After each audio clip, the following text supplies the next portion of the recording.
ГСП онлайн. Городские новости сейчас.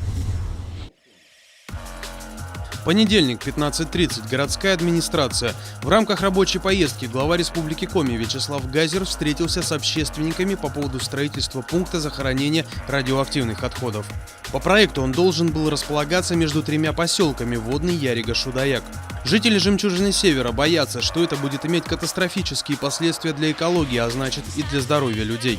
Проблема осложняется тем, что на территории бывшего завода «Прогресс» в поселке Водный уже есть могильник. Суть проекта заключается в необходимости обеззаразить территорию, которая подверглась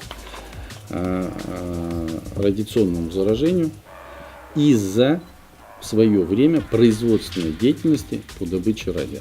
На сайте российских общественных инициатив активисты уже собирают подписи для запрета строительства, но есть и другой вариант. Депутат Совета города Константин Пивоваров озвучил идею присвоить землям под новый пункт захоронения статус особо охраняемых. Проще говоря, сделать на их месте курортную зону.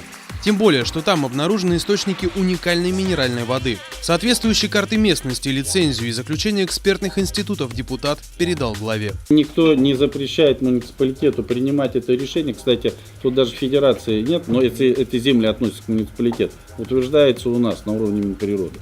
После долгой бурной дискуссии глава предложил провести независимую общественную экологическую экспертизу.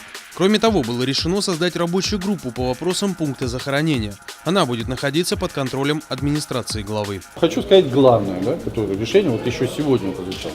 Никакого пункта по захоронению радиационных отходов, вокруг которого копия строиться не будет. Вот. А какие технические решения при этом должны быть приняты, как раз решит рабочая группа после независимой общественной экологической экспертизы. В состав группы войдут представители республиканских властей, муниципалитета, депутатского корпуса Ухты и активные общественники. Точный состав будет определен в ближайшее время.